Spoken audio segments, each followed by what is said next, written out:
Hello and welcome to my incredibly long and tedious review of Sleepless in Ponyville. The episode was aired on December the 8th, 2012, and was written by Corey Powell. Its name is an allusion to Sleepless in Seattle, a terrible rom-com in 1993. Right, is he gone? The guy who only watches the first few seconds of the video? Good, let's begin proper. Welcome to Byter's Bits. As the name implies, I will be splitting my review into 20 parts. Partly because that's how I mean it, and partly because I am too lazy to do it all in one go. For this first half of the video series, I will be doing what I call my bitter breakdown, going through each scene in turn and commenting on them. The second half of my review, the vague blog assist, will come much later. So let's begin. The opening scenes. Okay, let's see how far I can go before I find something incomprehensible.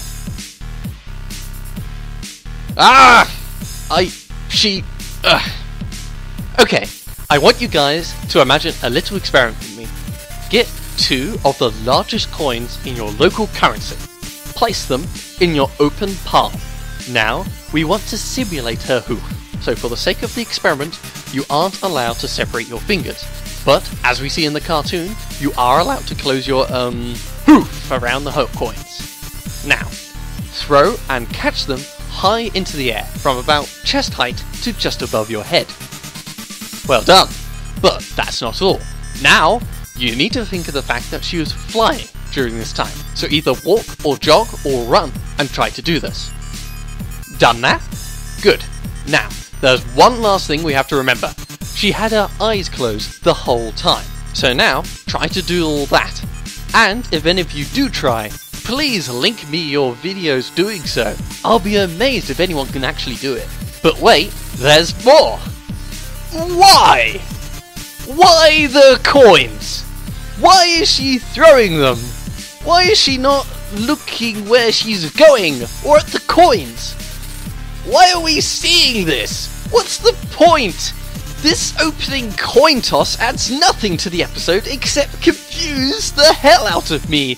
You could cut it out and almost nothing would be lost. Speaking of things I wouldn't mind being omitted from the episode, let's move forward, about 4 seconds to this lovely scene. Scootaloo whooshes in and smooshes the spines of 2 ponies together like a couple of pipe cleaners. Beyond the obvious physical impossibility of the scene, I have to ask, what were they thinking? This is the first thing we see our main character do. Them mutilating the bodies of innocent townsfolk. Is this supposed to be funny? I mean, comedy has a huge thing with delivery, right? The moment just happens and is forgotten in moments. Even if one enjoyed spontaneous mutilation, this moment is just over in a heartbeat. We do not have time to absorb what happened before we are assaulted with more shenanigans. I mean, I kinda know why they included this scene. This whole opening sequence is an allusion to part of Showstoppers. Scootaloo whooshes past these 2 ponies because they were the same ones from last time. Even with this allusion in mind, I have to ask why they thought making her much more dangerous would add to the story. Because she was a bit inconvenient, but now she's a dangerous psycho on the rampage. As if wanting to continue with this angle, we follow Scootaloo as she rushes through the streets, with ponies literally leaping out of the way. She also passes the venerable Grannie Smith, using her literally as a hurdle for her own ridiculous stunt. Grannie Smith even turns to the camera and gives us a big wink, as if it's to say it's okay to spontaneously use old people in dangerous stunts. Again, this is a blunt and radical change from Showstoppers. Grannie Smith showed anger at Scootaloo's less ambitious romp, but now she literally joins in the most ridiculous way. Again, what are they trying to imply through this? I'm not completely opposed to the show being more cartoony, but you really have to think what your ridiculous additions mean. The addition of pointless coin throws, manslaughter, and abusing the elderly is clearly not thought through. You are not funny if all you are doing is incredibly stupid. Moving on. Scootaloo spies an overturned cart that couldn't possibly be used as a ramp at that speed, and instead of helping the owner or crashing painfully into the cart, she rambunctiously flies over both ponies and physics heads. And then we get this nonsense. There's so much wrong with this, I could go on for hours. However, the short notes are thus. 1. Rainbow Dash was shown at the start of the episode throwing her coins. Scootaloo has been travelling a near straight line at speed this whole time. Rainbow Dash, therefore, needs to travel even faster to catch up. Her nonchalant position is clearly contrary to her unexplained haste. Either she was travelling backwards and blind the whole time, or she adopted this pose just before talking to Scootaloo. 2. Why? Why is Rainbow Dash here? Did she follow Scootaloo? If so, what's with the just giving a compliment? Does Rainbow Dash care about the recklessness and damage Scootaloo has caused? Is the drink and pose she's taken all a front for Scootaloo and the camera? 3.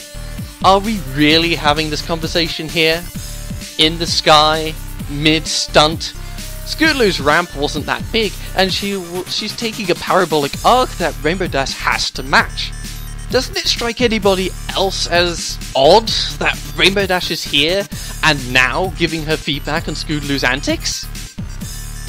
With Rainbow Dash having randomly arrived to give a compliment, momentum is turned off and gravity on, because the whole point of the sequence has been achieved.